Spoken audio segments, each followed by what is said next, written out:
With the Convert to Planks tool, you can convert existing Archicad columns, beams, and walls into ArchiFrame planks.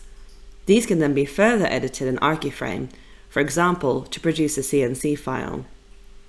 Here you select the resulting plank type, and the three first ones will match the original Archicad element size.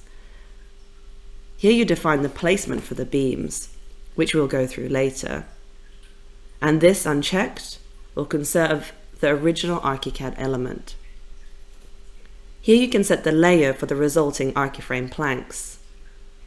Smaller measure to width is the standard way to create planks. For example, let's convert this Archicad column to ArchiFrame planks whilst conserving the original one here. So now we have an ArchiFrame plank in place of the original Archicad column. Let's delete the plank we created and work with the profile beam.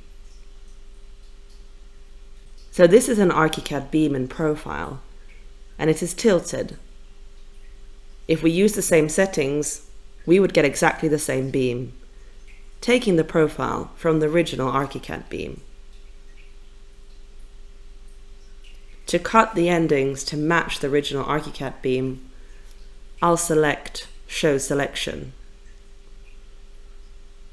Use this tool picking plane, cutting plane from 3D. It is a good idea to zoom in.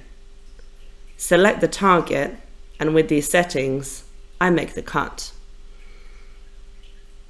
Okay, and let's now undo those two last steps and try a conversion with some of the fixed types.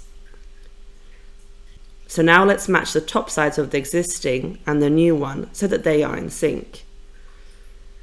First the middle,